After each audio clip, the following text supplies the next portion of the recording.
Anda masih bersama kami dalam Kominfo Newsroom. Pemirsa, pemerintah akan memberikan dana insentif daerah bagi pemerintah daerah yang bisa mengendalikan serta menjaga inflasi di daerahnya lebih rendah daripada level nasional. Adapun bonus dana insentif daerah yang digulirkan sebesar 10 miliar rupiah untuk 10 besar di provinsi, kabupaten, dan kota.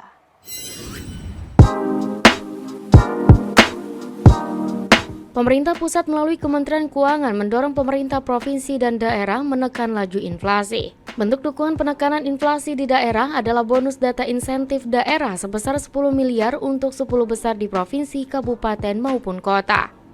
Tingkat inflasi daerah akan merujuk pada data yang dikeluarkan Badan Pusat Statistik. Namun juga mempertimbangkan kemampuan daerah dalam menstabilkan harga bahan pokok. Karena itu, Menteri Keuangan Sri Mulyani Indrawati mendorong para pemimpin daerah untuk lebih kuat dan militan mengendalikan inflasi di daerah. Para kepala daerah diminta peka akan pergerakan harga-harga khususnya harga pangan dan transportasi. Yang kemarin Bapak Presiden sampaikan ya mengenai masalah pengendalian inflasi terutama di daerah-daerah di mana peranan dari para gubernur, wali kota, bupati itu menjadi sangat penting. Mendeteksi secara dini kemungkinan pergerakan dari harga-harga terutama yang berasal dari pangan, angkutan, dan lain-lain. Kita akan berikan insentif untuk pemerintah daerah yang bisa mengendalikan atau yang inflasinya lebih rendah dari level nasional. Itu nanti akan diberikan insentif melalui DID. Selama ini kita sudah berikan. Kita mungkin akan melihat kemungkinan memberikan sekitar 10 miliar ya bagi masing-masing daerah yang mampu bisa menurunkan top 10 paling rendah, top 10 di provinsi, kabupaten, dan kota. Gitu ya.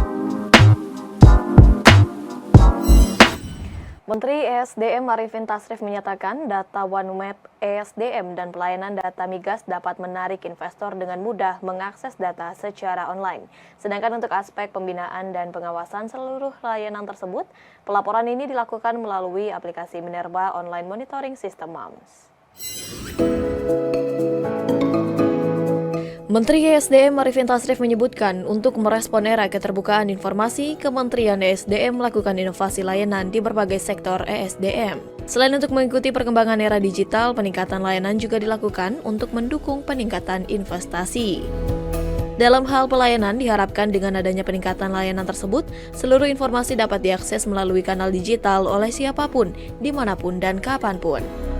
Beberapa hal yang dilakukan inovasi seperti perizinan sektor ESDM dilakukan secara online, adanya data OneMap ESDM dan pelayanan data migas agar investor dapat dengan mudah untuk mengakses data secara online. Sistem data operasi migas dalam rangka transparansi data serta pelaporan kegiatan usaha, serta pelayanan informasi mineral dan batu bara.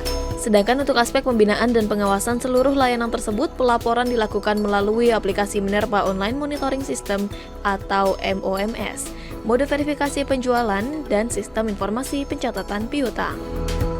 Atas nama Kementerian SDM, perkenankan kami menyampaikan apresiasi dan ucapan terima kasih kepada Komisi Informasi Pusat yang telah memberikan motivasi dan pendampingan kepada Kementerian SDM agar dapat melaksanakan amanat Undang-Undang Nomor 14 Tahun 2008 tentang keterbukaan informasi publik yang baik. Melalui keterbukaan informasi, peran aktif seluruh lapisan masyarakat dalam pengambilan kebijakan publik juga akan meningkat.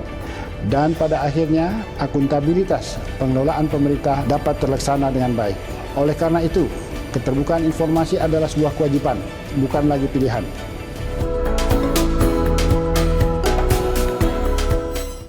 Kementerian Pendidikan, Kebudayaan, Riset, dan Teknologi mengajak para delegasi G20 bidang kebudayaan untuk menanam pohon di lapangan Kenari Kompleks Candi Borobudur. Hal itu sebagai aksi nyata memperkuat konsep hidup yang berkelanjutan serta menunjukkan peran budaya.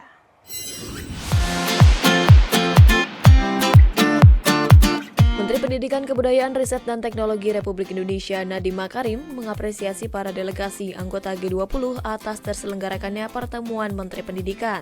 Melalui serangkaian pertemuan, Kemendikbudristek mengajak negara-negara G20 lakukan gotong royong untuk memulihkan sektor budaya yang terdampak oleh pandemi COVID-19. Kemendikbudristek mendorong kerjasama global dalam pemulihan sektor ekonomi kebudayaan sehingga para seniman dan pelaku budaya bisa kembali berkarya serta museum dan pusat-pusat budaya dapat kembali beraktivitas. Menteri Nadiem juga memaparkan bahwa hasil pertemuan G20 di bidang kebudayaan akan dibawa ke forum lanjutan, yakni Mondial Cult yang diselenggarakan oleh UNESCO. Di luar persidangan G20 soal budaya, Kemendikbudristek turut menghadirkan kirab budaya dan rapat raksasa dengan melibatkan 2.000 perwakilan masyarakat dari 20 desa di sekitar Borobudur. Tidak hanya itu, Menteri Nadiem juga menampilkan konser Indonesia bertutur sebagai rangkaian pameran dan pertunjukan. Berkat dukungan semua pihak, kami di Kemendikbudristek telah berhasil menyelenggarakan 3 senior official meetings sampai puncaknya pada Culture Ministers Meeting yang kami selenggarakan di Borobudur, Jawa Tengah. Diskusi awal yang telah kami inisiasi ini akan dilanjutkan pada presidensi G20 tahun depan oleh India. Dan sebagai tindak lanjut, kami akan membawa hasil pertemuan G20 kebudayaan ke forum G20 Leaders Summit. Selain itu, Indonesia juga akan berpartisipasi dalam World Conference on Cultural Policies and Sustainable Development atau Mondial Cult yang diselenggarakan oleh UNESCO. Kedua forum tersebut akan menjadi platform penguatan gotong royong dunia dalam memulihkan kebudayaan global.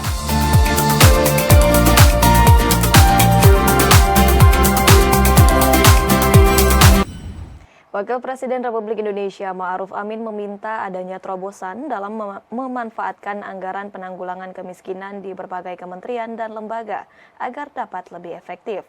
Hal ini disampaikan juru bicara Wakil Presiden Mas Duki Baitlawi saat mendampingi Wapres Ma'ruf Amin menerima Sekretaris Eksekutif Komite Pengarah Reformasi Birokrasi Nasional dan jajarannya di kediaman resmi Wapres.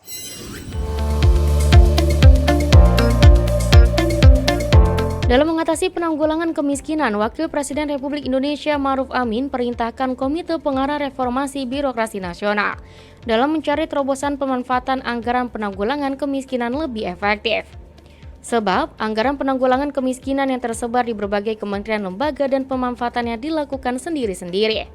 Hal ini disampaikan langsung juru bicara Wakil Presiden Mas Duki Baitlawi saat mendampingi Wapres Ma'ruf Amin menerima Sekretaris Eksekutif KPRBN dan jajarannya di kediaman resmi Wakil Presiden.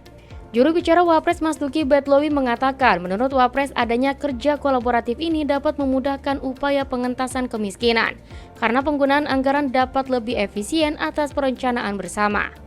Oleh karena itu, Wapres meminta KPRBN untuk mencari solusi agar perencanaan dan pemanfaatan anggaran pada kementerian lembaga dapat mencapai target manfaat atau outcome yang dihasilkan. Nah, dalam konteks ini maka KPRBN itu merekomendasikan dan dilaporkan kepada Bapak Wakil Presiden bahwa dalam jangka dekat bagaimana agar persoalan penganggaran ya dan perencanaannya itu bisa terintegrasi. Selama ini kan mereka melaksanakan sendiri-sendiri gitu ya. Jadi perencanaan dilaksanakan oleh KL masing-masing. Begitu juga ya penganggarannya juga semuanya dilaksanakan. Nah, bagaimana itu diintegrasikan? Pemirsa, usai jeda kami akan segera kembali dengan informasi Sekolah Lapangan yang merupakan platform cuaca dan iklim bagi nelayan dan petani. Program ini dirancang khusus untuk memberikan pemahaman mengenai cuaca dan iklim agar dapat meminimalisir dampak perubahan iklim bagi para nelayan dan petani. Simak dialog selengkapnya bersama dengan rekan kami, Mona Azharin Ishak dan Kepala BMKG Dwi Kora Karnawati usai jeda.